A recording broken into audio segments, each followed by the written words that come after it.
Welcome back.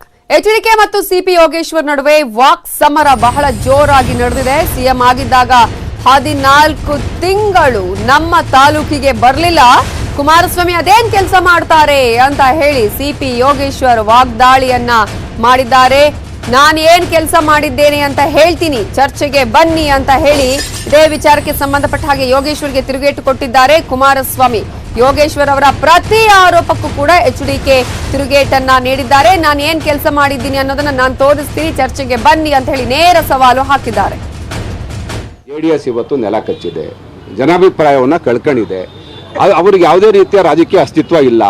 Kumaraswamy ಇವತ್ತು ರಾಜಕೀಯವಾಗಿ ಬಹಳ ವೀಕ್ ಆಗಿದ್ದಾರೆ, ಜನಾಭಿಪ್ರಾಯ ಕಳ್ಕೊಂಡಿದ್ದಾರೆ. ಅವ್ರಿಗೆ ಸಪೋರ್ಟ್ ಮಾಡೋದ್ರಲ್ಲಿ ಯಾವುದೇ ಅರ್ಥ ಇಲ್ಲ. ನನ್ನ ತಾಲೂಕಿನ ಜನಗಳು ಪ್ರಶ್ನೆ ಮಾಡ್ತಾ ಇದ್ದೀನಿ, ಕುಮಾರಸ್ವಾಮಿ 4 ವರ್ಷದ ಅವರ ಸಾಧನೆ ಏನು? ಬರೀ ಬೂಟಾಟಿಕೆ ಮಾತು, ಅಲ್ಲಿ ಇಲ್ಲಿ ಉಡಾಫೆ ಮಾತು, ಒಂದು ರೀತಿಯ ವಿಡಂಬನಾತ್ಮಕವಾಗಿ ಮಾತಾಡೋದಲ್ಲ. ಜನಗಳ ಮುಂದೆ ಬರ್ಬೇಕು, ಅವ್ರದ್ದೇನೂ ಸಾಧನೆ ಇಲ್ಲ.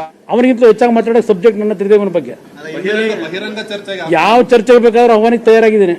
ಚನ್ನಪಟ್ಟಣದಲ್ಲೇ ಸಭೆ ಮಾಡೋಣ, ಚನ್ನಪಟ್ಟಣದಲ್ಲೇ ಸಭೆ ಮಾಡೋಣ, ಬರಕ್ಕೆ ತಯಾರಾಗಿದ್ದೀನಿ. ಯಾವ ದಾಖಲೆ ಬೇಕಾದ್ರೂ ತರಲಿ ನನ್ನ ಮೇಲೆ. ನಾನು ಯಾವುದೋ ದಲಿತರ ಜಮೀನೇನೋ ಮಾಡ್ಕೊಂಡ್ಬಿಟ್ಟಿದ್ದೀನಿ ಅಂತಲ್ಲ ಬಿಡಿದಿಲ್ಲಿ, ಅದು ಯಾವ ದಾಖಲೆ ಇಟ್ಕೊಂಡು ಬರಲಿ. ಪಾಪ ಮೆಗಾ ಸಿಟಿ ಹೆಸರಲ್ಲಿ ಲೂಟಿ ಹೊಡೆದು ಇವತ್ತು ಬೀದಿಲಿ ಸಾಯ್ತಾವೆ ಜನ, ದುಡ್ಡು ಕೊಟ್ಟರು.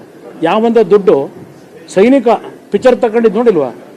ಇವಂತ ನಾನು ಕಲಿಬೇಕಾ? ಏನೂ ನಡೆಯೋದಿಲ್ಲ ಅಲ್ಲಿ. ಅವ್ರ ಟಾರ್ಗೆಟ್ಗಳು ಯಾವುದು ನಡೆಯಲ್ಲ ಬ್ರದರ್.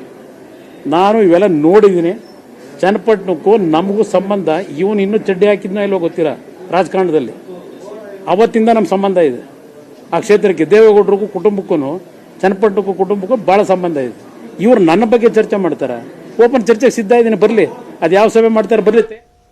ಇವಿಷ್ಟೇ ಹೊತ್ತಿನ ಪ್ರಮುಖ ಸುದ್ದಿ. ನೋಡ್ತಾ ಇರಿ ನ್ಯೂಸ್ 18 ಕನ್ನಡ. ಜಾಲ ನಮ್ಮದು, ಬಲ ನಿಮ್ಮದು.